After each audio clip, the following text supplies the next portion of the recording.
Pipila ka lugar sa Davao Region ang nakasinati og pagbaha ug pagdahili sa yuta tungod sa sagunsong kusog nga ulan. Gani sa Magsaysay, Davao del Sur, lakip sa gitabangan ug balhin ang lungon sa Minatay sanglit gibaha ang usa ka balay. Ani ang report ni Argil Relator. Nagtinabangay sa pagdayong ang mga residente ni ining lungon sa Minatay nga gipatong sa lamesa samtang milusong sa hangtod hawak nga level sa baha aron lang mapagawas ang lungon gikan sa balay sa Purok Kawayan, Barangay Takol sa Magsaysay, Davao del Sur, Domingo sa kadlawon.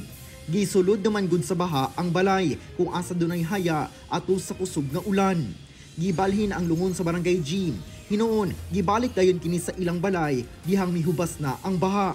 Gilayon sagba nagkasa og rescue operations ang Takol BDRMC, Magsaysay MDRMO ug BFP sa mga residenteng natanggong sa ilang mga balay sa Purok Bangkerohan ug Purok Kawayan. Te, bakoy tatag gym ti ha? Wala na bilang sakop ni mo dito kamugang. Adto na mo dito gang. Milapaw naman gudaw ang tubig sa sapa padulong sa mga balay nga nakatukod kilid sa sapa.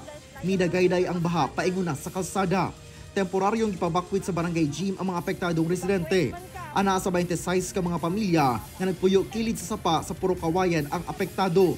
Nakauli rasab sila dihang mihubas ang baha. Gawas sa mga balay, apektado sab ang mga pananom nga humay, human gilunupan ang humayan. Atong tanong ng humay, impa sa humay tanan ba? Lagi kana humayan na diha.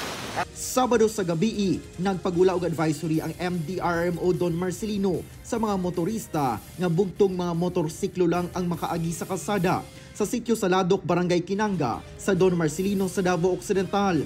Kinihuman, nibabag na ang mga bato ug lapok tungod sa pagdahili kilid sa dalan resulta sa kusog nga ulan. Sumala sa MDRMO, naagian na sa tanang klase sa sakyanan ang dalan pagkabuntag. Human sa iyo nagpahigayon og clearing operations ang DPWH. Brother landslide, magani kay gamay pa. Halos wala na'y makita sa kalsada tungod sa kusog nga ulan sa Talaingod, Bukidnon National Highway Sabado sa hapon. Ang mga motorista kinahanglan na nga mogamit og headlights bisan hayag pa. Sumala sa uploader, gawa sa pagdahili sa yuta, kusog sab ang pagdagayray sa tubig, paubos gikan sa kilid sa bukid. Gibaha sab ang pipila ka parte sa kalsada.